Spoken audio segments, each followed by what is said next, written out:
All right, we're live. Hey. Hey there. Hey. Awesome. Okay, let me see. Did I get my notification? Oh, there it is. Whoop, whoop, whoop. Okay, I'm gonna do a repost here. And where is my little? There it is. Join us as we live stream. There we go. Awesome. Terrific. I got it. Okay. Great. Awesome. We got 6 people in here. Fantastic. 7. I'm going to count every time. I might have to leave. I think the most we had was 300 once, right? When they were really pushing. Was it? I can't remember if it was 300. I thought it was 200. Maybe I thought it was 200. In fact, I thought it was 199. I'm not. I've certainly been accused of hyperbole in the past. So yeah, but it was. I mean, it was something up there. Yeah. Yeah, it was cool. Awesome. So we got some good topics today. We're going to record 2 episodes. If you're just joining us, we do 2 episodes and then push them out to the podcast apps on Wednesday and Friday. But you get to see us make the sausage live and in person. I always used to wonder why anybody would want to watch us talk on the microphones. Yep.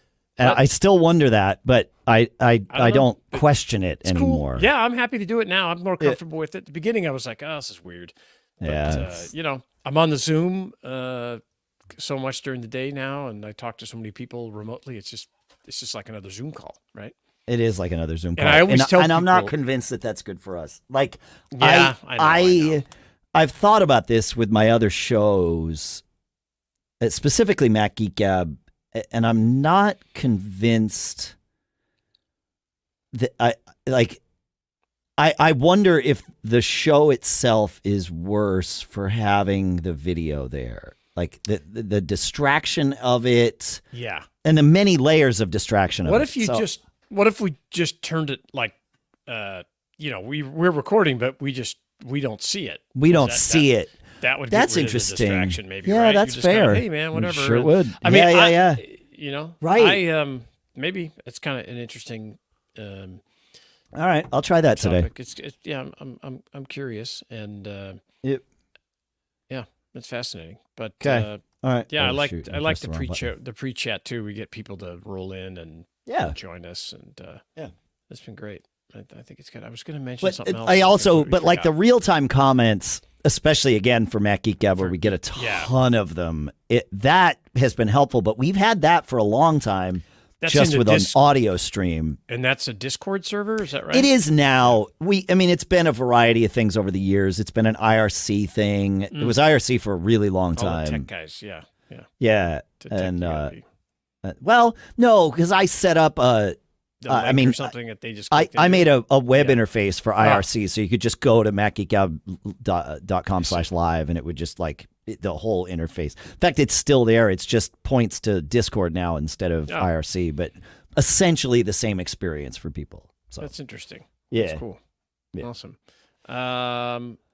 Okay. All right. Shall we? I'm ready. Yeah. Tell me, what episode is tomorrow? Is that 5? It's going to be 569. 569 and 5. And then 570 is Friday. Okay, yeah, great. 568. Sure. Yeah. All right, great. I think that's terrific. I could go anytime. Same. Let's do it. Yeah, there we are. Okay, here goes nothing. Business Brain, episode 569 for Wednesday, July 31st. Uncommon Instrument Awareness Day 2024.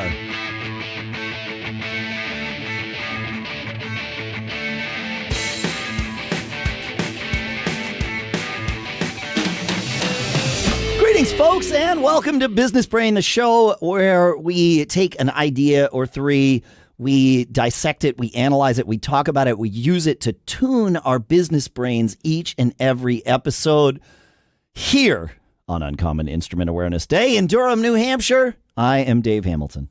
I'm out here in California. I'm Shannon Jean. I know you play an uncommon instrument, Dave.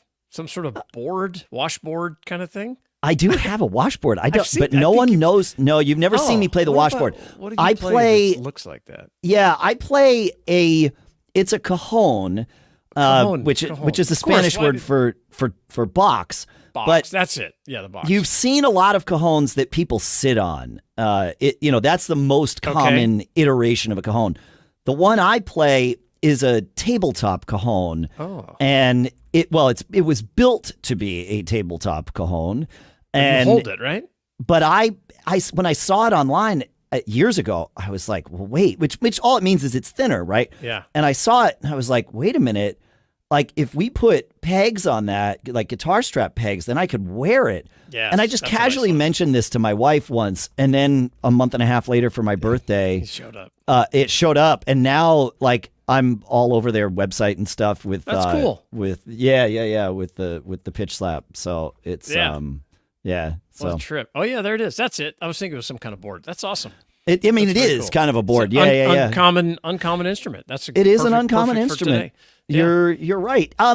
I have a question, Shannon, for you about something also uncommon that you mentioned to me once called inland marine insurance. What is that? I love that. I get excited about it. Okay. It's it's hard to get excited about insurance, but if you ship products either into you or out to your clients, out to your customers, you got to have some insurance involved, right? You don't want these orders, whether you're shipping from overseas, if you're shipping containers from China or Asia, and then they're coming into your warehouse and you're shipping out individual orders. When it's out of your hands, you have to protect it. And inland marine insurance is a policy, or often a rider that you can add to your normal business insurance policy that protects that stuff as it's traveling. So in between your supplier and you, and often even more important, between your warehouse or your if you have a third party logistics, a 3PL company shipping your orders, your inland marine insurance can cover you at that as well. Rather than buying insurance from like the carriers like UPS or FedEx or USPS, which is very expensive, an inland marine policy is inexpensive and covers you. It's great. And it's for shipping. So it's even though it has the word marine in it, because it's inland marine, it's covering you when it's over land as opposed to over water. Yeah, well, it'll cover it over water too. If you are just not large shipping, oceans or whatever. Yeah. Got it. There's all these policies have nuance, so you want to talk to your insurance carrier and just say, "Hey, look, I need coverage for this. This is what I'm looking for," and it's just a big. Most people, many businesses don't even know it exists, and it's a simple little thing. Again, often just a rider that you add to your insurance policy. That covers you, and you never have to buy insurance again for anything you ship. Anything, and if you're shipping massive, thousands of products, it really adds up if you're trying to cover those individually. So, plus, another important difference is you have a relationship with that insurance company. That's different than if you're going to call UPS or FedEx and file a claim because something broke or the package got lost, right? So FedEx, UPS, they give you some minimum insurance. I think it's like $100. So you can always quickly file that. Product didn't show up or show up damaged. I want my $100. But if they're higher dollar items, which is usually the case, your inland marine carrier, you have a rep or an agent. They know you. Got it. And it's just much easier to deal with and much easier to get your claims processed when you have a problem. So it's great. I love it. I highly recommend it for anybody that's shipping stuff all over the country or all over the world. Yeah, it's cool. It's cool. Yeah, cool. But that's not what I really want to talk about today, Dave. What's that, Shannon? What I really want to talk about is this concept of for your business. What is your unfair advantage? Right? Oh, yeah. What do you have that other companies don't have, right? Your unfair competitive advantage. This is a concept we've mentioned a few times over the years, but we've never really dug into it. Yeah. Yeah. And so I think it's crucial to understand what it is. If you don't have one, try to figure out what it is. I think most companies do have one, but it's not things like, we give the best service, whatever, our product's the best price. That's not it. No, you can't have an advantage. But Unfair. I love the term unfair competitive advantage because it gets people's attention and it raises the hackles sometimes. But it's not unfair in that you've created it to be unfair. No. It's that it is just something that is that you have or your company has or you figured out. Or you figured out, right? But that you have that other people just don't have and can't easily develop. Like I've said, and this is maybe a weak example, but with what we do with Backbeat Media, our unfair competitive advantage is that the CEO of the company has been podcasting and publishing on the web for, podcasting for 20 years and publishing on the web for almost 30. That's difficult for someone else to just step in and do exactly the same thing that we do. They can't say that they have what we have, right? Correct, so that's the kind of thing that you want to start thinking about with your business. Like, what is it that we have or that we've developed that would be very difficult for someone else to replicate? Right. Well, I'll give you a simple example and then a complex example. Okay. So when I was in college, some of my roommates, these guys were really into trucks and cars and working on them and doing stuff. So I said, hey, let's go buy some cars and trucks and sell them and make some money. Sure. And so when I was in college, there was a thing, like a little magazine newspaper thing called the Easy Ad. Some places have them like Penny Saver or something like that. Yeah, the place where you can go find used cars or sell used cars or used whatever, right? Yeah, and every Thursday this would come out, and we'd drive around town trying to find locations where they dropped them off and all this kind of stuff. And it was always a scramble, like, wait, it's not here, it's not there. So one day I just called them, and I said, hey, guys, what time do you drop them off? And they said, oh, it's kind of before, between 1 and 3, and this is kind of the direction. I was like, well, I don't know how. But then they said something very important. The representative said, well, but we drop them at 10 a.m. in the lobby every Thursday. Our rack is the first rack we drop, and it's 10 a.m. I hung up and I said, thank you. And guess where I was? That's what I need to know. Yeah. Guess where I was at 10 a.m. next Thursday? I was in their lobby. And so by the time we did this for a couple of years, before most anyone else got that, we had already found the deals, called the people, drove there, gave them the cash, and bought, what we thought was a good deal at that time. Yep. And it was great. And that was our unfair advantage. But that's something somebody else could have easily replicated. Yeah. They could have stood in the lobby with you. I would say these unfair advantages, you can replicate them. Mm-hmm. And there's a tie-in here with this topic that I want to mention too. But so let me see if I can find it. There is a location is often an unfair advantage. Okay. Yep. And not just the location of your location, but many times the location of the product. And there's a very interesting case. There's a book publisher called John Wiley and Sons. Yes. They sell textbooks, and it turns out that the price they charge in the U.S. is exponentially higher than the price they charge in other countries. Asia, for example. Okay. And this guy, let me find this guy's name. His name is, I'm going to butcher it, I think. Supap Kurtsang is, he was from Thailand. He was studying here, and he realized, man, these books are like $100 here and $20 in Thailand.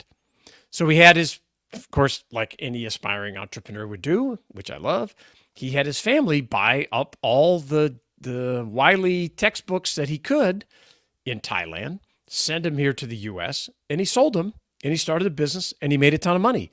And then he got sued. I was just going to say, I in looking for Supap Kurtsang's name, and relating it to John Wiley so that I could get the spelling right for the show notes, the first thing I found is Kurtzang versus John Wiley and Sons, Inc. But the good news is he won. They took it all the way to the Supreme Court. And there's a legal doctrine called the doctrine of first sale, which is another thing that I just love, because effectively it means that once you own a product, as long as you're not encroaching on any kind of trademark or copyright, and it's an authentic product, not counterfeit. Once you own a product, you can do whatever you want with it. it doesn't matter if it's a book, a handbag, a DVD, a refrigerator, or a car, and it doesn't matter if you bought 1 or 5,000. You own it. The company that created it cannot tell you what to do with it. They may try, and Of course. and I've sold a lot on marketplaces, eBay and Amazon, Poshmark, all those things, and companies, they do not like resellers that go and resell their product on these secondary markets. They just because it dilutes the value of what they can do. It eliminates their control. Yeah, that's right. They don't have control. So they will try to file things to get you removed from these platforms. And one of the easiest ways they do is people go and copy and paste the text from the designer, whoever, the manufacturer's website, and they put it in their listing, right? Because they say, oh, I want to list all the details. That's an easy way to get your listing taken down. So you have to write your own descriptions and all your data points. And it's important to nowadays, especially, to state that you're not affiliated with the company that manufactured this product. That's fair. Yep. Yeah, because that's another thing they try to put it in. But, this unfair advantage thing, it's all around us. Who you know, what. Right. I mean, I live in California. I'm right near Apple. And for years, I bought stuff from Apple employees, because Apple employees they'd be blowing out. I mean, I still kick myself to this day because I was buying like those 20th anniversary Macs. Yeah. And they were just, they were like $800. They were blowing them out to employees for nothing. And I did not save one. I don't have one in my thing. And now I go look and they're like $3,500. And I want it, but I don't need it. So my location was an unfair advantage. My relationships with people were an unfair advantage. 1,800, that's not bad. But so think about your business. What do you have that others don't? Do you have bigger trucks that can deliver more stuff at once? Does your product sound better than everybody else's because you've got a patent on some kind of sound thing like Sonos or something? I mean, all these things, you get them locked. Apple's unfair advantage is they get you, a super simple product that works most of the time, but they get you locked into their ecosystem as well, right? Totally. And you're not going to leave, and you get, mad at the guy who messes up your group chat with the green bubble. And that's right. So anyway, I think that unfair advantage is an interesting topic. I think that all of us, you could look at almost every business that's thriving, and look at NVIDIA. Their unfair advantage is that they started planning 5 years ago, 10 years ago, to figure this chip thing out. And now they have it, and everybody else is behind, right? Interesting. Yeah. No, every business, you probably have one with your business. Just start thinking about what that is, and even tell ChatGPT or email us. We might be better at this than ChatGPT, but just email us, feedback@businessbrain.show, and tell us about your business. We'll have some questions for you that might really help with the whole unfair advantage. I remember when I started talking to this company called Osiris Media that did and still produces podcasts primarily towards live music fans. Okay. Well, one of their co-founders is a guy named Tom Marshall, who is and always has been the primary lyricist for the band Fish. Oh. And so I told them, they're like, well, we're not sure if our shows are marketable. I'm like, well, you have Tom. He's your unfair advantage. Like no one, they're like, there's other people doing shows about like live music and jam bands. I'm like, right, but they don't have you. Yeah. Like you're it, and could somebody else have created this? Yes. Did they? No. So there you go. It's you. And sometimes it's hard for us to see what our own, it's obvious to us that, the things that we can do. Stop and think, can other people do these exact same things? And if not, why? And if so, why? Start asking those questions, and we're happy to kind of do that with you. So, feedback at businessbrain.show. And, lately, and then lean into that in your marketing. Yes. When I was young and working with a bunch of young guys right out of college, our youth was our unfair advantage. People Sure. were like, oh, we want to help out you young guys in your business and this kind of thing.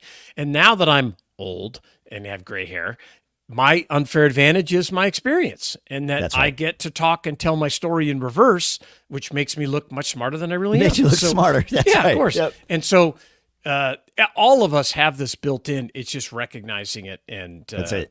Yeah. And find it and then figure out how to market either it or you and your business, like whatever the permutation is, figuring that out.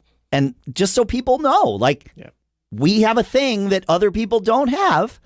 You might want to work with us instead and leave it up to them. That's it. I love it. That's great. Yeah. Feedback at businessbrain.show. Send us a message. Tell us what your unfair advantage is, or if you don't think you have one, tell us about your business and we'll try to help you point it out. Absolutely. Feedback at businessbrain.show. I'll say it one more time, folks. Thank you for hanging out with us. Thanks for all your feedback. Thanks for sharing the show with a friend. Keep living that charmed life, and we'll see you on Friday. All right, there we go. Cool. I liked not looking at the video nearly as much as I have gotten used to doing. Yeah, it's better. I'm listening it's better. Distracting. It's distracting. I'm listening way better. Agree. Yeah. It's better just to do your thing, and I agree.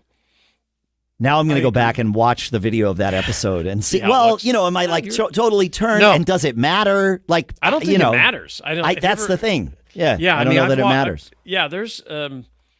I don't know. I think it's pretty subjective how. I mean, I have watched videos like, I always call this the voyeuristic experience of watching two people record an audio podcast, right? Yeah. And I have watched some of those, and you see, there's one person talking and the other person is like totally zoned out, like picking their nose, up on his X feed. Yeah, like just totally lost, not paying attention.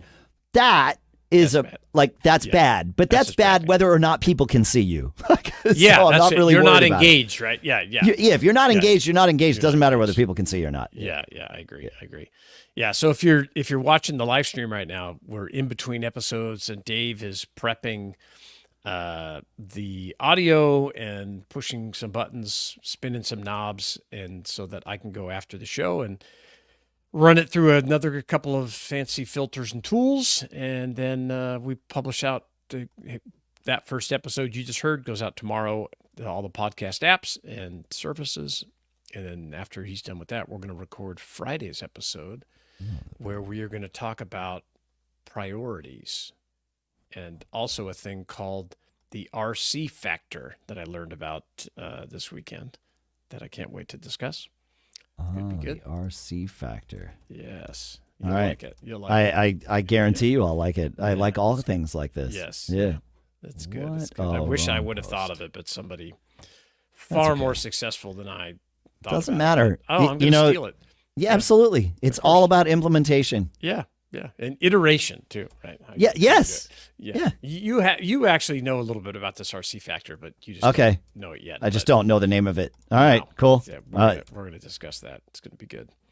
But I'm almost ready. Right on. That sounds I like great. this doctrine of first sale. It was interesting looking up and finding the Wikipedia article on it. The Wiley v. Kurtzang thing is listed in there. Yeah. Modern, because that doctrine of first sale has been around since like the early 1900s. Sure. But it's often challenged, and that Wiley one is what comes up. That's a big one because that makes sense. Yeah. It really is just like, hey, I own it. Leave me alone. Leave me alone.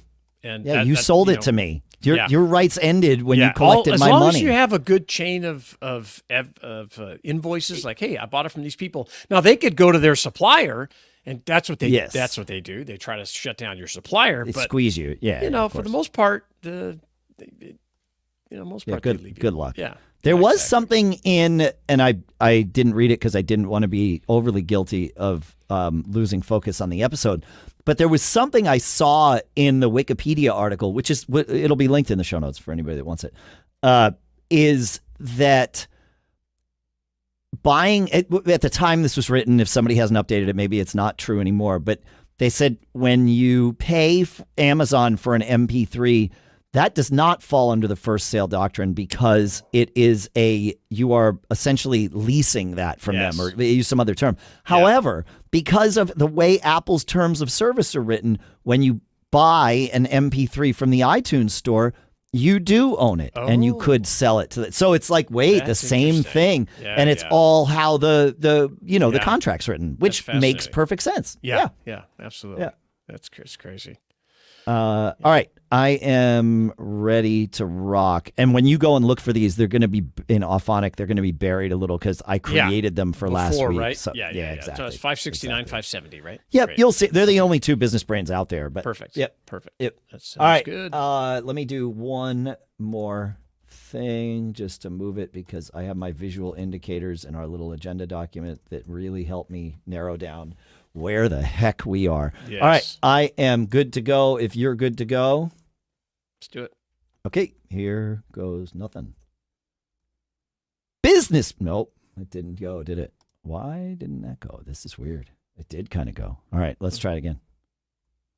Business Brain, episode 570 for Casual Friday, August 2nd, International Beer Day. Cheers to that, 2024.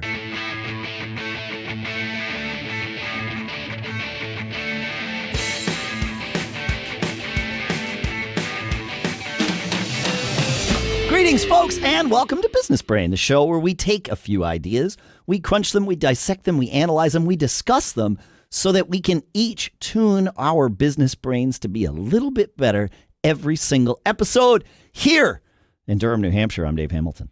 And out here in Northern California, I'm Shannon Jean. How are you, man? Happy Friday.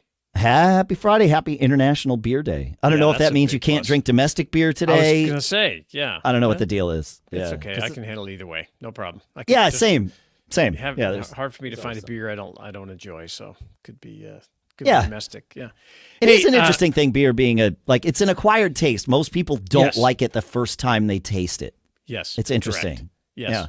Yeah. I always just say, I joke around and say, well, if Coca-Cola made you feel like beer does, more people would drink 6-pack of Coke at a time, right? But it doesn't. It doesn't. It used to, though. Back in the day, it used to have cocaine in it. Yes, so yes. It didn't make you feel like beer does. It made you feel different, but that's a different thing. Anyway. That's crazy. Parents, ask your kids. Yeah. I want to, I listened to this podcast, which I really like. It's called the Founders Podcast. I think it's David Senna or something like that. But It's great show. Highly recommend it. Basically, he breaks down books on founders and talks about, lessons learned and that kind of thing. He's really good at it.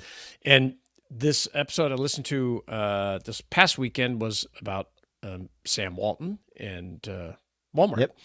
And one of the terms that really stuck out with me is when Sam was going around visiting stores that had opened up, and he was always try new things and do things. He came up with this phrase, what is your RC factor, when he was talking to managers and employees, and that is, what is their resistance to change factor, right? Which really struck me, because we've talked about change a lot, and how I always say the only constant is change. Nothing was, what you're doing today, not going to be the same a year from now, and so on and so forth. And so his, the reason he was pushing this when he would visit is because they were always trying new ways to get people in the door, whether it was, a mule, a donkey in the parking lot when they first started out, or free watermelon, whatever it is. He was like a P.T. Barnum type guy trying to get attention for his stores. And he found that people, the more you pushed, often people just realize, I can't, it's just too much change. We're not going to do it. And then especially as in the 70s, when they made a $500 million investment into computer systems. Wow. And once they started to have all this data, they found the same thing. Is people were their RC factor was very high, as they were like, it's the human condition. It is, right? Yeah. It really is. Our minds are built to find shortcuts in things. And if you don't believe that, stop for a moment and think of all of the other things that are vying for your attention right now that you are able to ignore, right? The wind across your skin, any noise in the background, all of that stuff you've tuned out because you're listening to this, right? our minds have to be able to do that stuff. But a byproduct of that, and sometimes a good one and sometimes a bad one, is that we get into patterns and we stay there. And that causes us, among other things, to be change resistant. Yeah. Yeah, we're definitely pattern recognition robots, right? And yes. When I heard that, I immediately also thought about your concept where you get people to buy in by using the 2-week experiment framework. Right. And if you haven't heard that before on this show, basically it's Dave's concept that when he rolls something out that's new and he feels maybe people are going to resist a little bit, he'll say, hey, we want to try this 2-week experiment and see how everything works. Even if in his mind he goes, oh, this is the future. This is permanent. We are doing this. It eases folks in. And that doesn't mean. And if you don't think that works on you, I will ask you to bear with me and rewind yourself about 4 years and 3.5 months when we were told that we needed to lock down for 2 weeks. 2 weeks. I knew when they said 2 weeks, I'm like, oh, this is going to be for a long time. Yeah. It gets people. It's like the primrose path. We're just kind of winding you down. It's not going to be anything crazy. We're going to boil your frog. Exactly. The boiling frog thing. So anyway, I thought that was kind of cool. And I'm going to definitely pick that RC factor up as part of my vocabulary because I think it's important. I like that. It's a good thing to ask your team about, and it's a good thing to ask ourselves about too. Yeah. Definitely. I mentioned, we told some stories about MacStock, this conference I was at recently. Mike Schmitz, who is a fantastic podcaster, does a couple of great shows, including one called Focused. He said something very interesting, and it was about the root of the word, or the genesis, the origins of the word priority, and the fact that it was never meant to be pluralized. Priority, the root of it, means one. There is one thing. You get to pick a priority, and then nothing else can also be a priority. There's only one top priority, and there is no secondary priority, right? Like, it's not how it works. It's not what are your priorities, right? Well, but that's the question we ask ourselves all the time. Yeah. And when he said it, it was like, it blew my mind because I was like, oh, A, he's right about the origin of the word, but B, he's also right about I certainly am incapable of having multiple priorities at once. There's always one thing that's more important than the others. And the distance, the delta of importance between the first and second thing might be a huge gap at any given point in time, or it might be a very, very small gap, but it's there. Yep. And so this idea of not what are my priorities for the day, but what is my current priority? And asking that question every day or every month for your business, every quarter for your business, this can be applied in different ways and across different time spans, but being honest with ourselves and also honoring the root of that word, or the basis of that word, the foundation of it. What's the priority? Right now, my priority is recording this show. And we're already in it. There is a topic that I know I came up with earlier today, and I did not write it down. And as this episode started, I was like, oh my gosh, that was a great topic. What was it? What was it? And I had to stop myself and say, now is not the time for me to focus on trying to figure out what that was. I was trying to, okay, where was I when I thought of it? What was I doing? All of those things that you kind of contextualize to try and jar my memory. It's like, wait, now that I'm doing this, that has become my priority, whether I wanted it to or not. And by the way, I didn't want it to. So I've forgotten about that now. I mean, clearly I haven't. But, but this is the priority. It has to be. Yeah. It shows to also, your actions express what that priority is, right? Totally. So you could say one thing, but if you go, I have the total squirrel problem where I'm like, oh, today my priority is this. And then all of a sudden I go, and I go sideways and I get involved in another project that's interesting to me. So I've learned that my priorities are to keep, now, like I said, my priority at any one time is to keep my interest level as high as possible. I'm always looking for the thing that interests me the most. Always. I'm driven Well, by that's interesting. It's interesting that the way you framed that was that you are choosing for that to be your priority. But I think it could also be argued that you are simply recognizing that that will be your priority, whether you want it to be or not. Yeah. Right. Absolutely. I mean, like, you know this about yourself. Absolutely. So you embrace it and you make sure that you've organized things so that you're not letting other things. Maybe you hire people, right? You delegate so that systems. You develop systems that offset that weakness. That if I start to get bored, I know I'm going to go do something else. So something else is going to find you. It just happens. I just see it. I've done it for years and years. So having other people around you, and starting companies, having employees, having people work for you, it gives you. In my life, it's given me the luxury of being able to do that and pop around to things that interest me and that are entertaining to me or fun, if you will. And I wouldn't want to do it any other way. That's a really, I didn't expect this conversation to go here, which is why I love having these conversations this way. Obviously there are certain things that may not capture our interest that do need to be a priority at any given point in time. Sure. Of course. But also sitting back and just observing, focusing on that self-awareness, what would be your default priority if you at any given point in time, and you've identified yours, that which captures your interest. Okay, great. Like, that's it. Now but now and you get to control that, hopefully, or at least control your life around that. Yeah. And sometimes you're better at it than others, but of course, and it's, you have to have, like I said, those systems and resources around you to be able to have that luxury of doing most of the things, spending most of your time on things that interest you and that are challenging, you're learning more. And for me, maybe they have a little bit of monetary reward attached to it. That's a big driver. I think that interests you. I know it's very much. It sounds like an obvious thing to say, but there are some people that are not as motivated by making a business turn positive cash flow, right? Like there are other.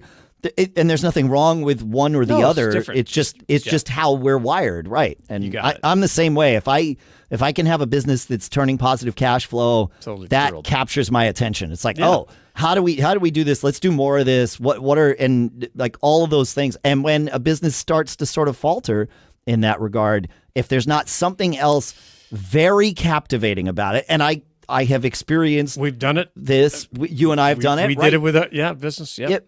But when that cash flow starts to kind of, fall by the wayside, I get, attracted to whatever else I've created that winds up pulling the cash in. And oftentimes, if I really want to be objective about it, I can say, well, business A started generating less cash flow because I was focused on business B. Okay. Certainly. Certainly that's part of the process. And whether... I mean, it's easy to second guess it. I mean, I think for both of us, it worked out okay. But here we are. Yeah, here we are, and it's just a different way to do it, and a different framework to look at how you break down your day, what your priority at any one time is, and what your, like I said, what your actions. It's all about what you do. I love the rubric of making money. It doesn't have to be a lot. I mean, Sunday night, I got an alert on my phone. Somebody had just bought, $69. They bought my Costco liquidation guide that I created up on Gumroad. And I was like, this is awesome. It's a huge victory for me, right? And it's only $69, but I think, okay, now we're going to get 100 more people to buy that. That's you did it once. Now just figure out how to do it again. Yeah, that's how it. To scale it and all that stuff. So it's cool. I agree with you that priority is not plural, but it is. You can rapidly deploy those what the priority Oh, is. yeah. You can have a list of, okay, what's my current priority? Right. And then what will my next 3 priorities be when I am able to, finish with this one? Right. What's the next one? Nothing wrong with that. That's cool. Oh, no. Yeah, that's great. Yeah. So, if you, let us know what you think about this concept and priorities. Feedback at businessbrain.show. We'd love to hear from you. Share your thoughts. Share your ideas or topics or questions that you'd like us to talk about on the show. Thanks for listening. Yeah, thanks so much. Like he said, feedback at businessbrain.show. Thanks for everything. Thanks for sharing the show with your favorite entrepreneur friend. And keep living that charmed life. We will see you next week. And we're out. Cool. Fun. Yeah. Thank you for listening, everybody. We're going to end this stream. And like I said, Wednesday and Friday at 9 a.m. Pacific. These will be pushed out to wherever you listen to podcasts. So thanks again. Later, folks. Thanks for hanging out.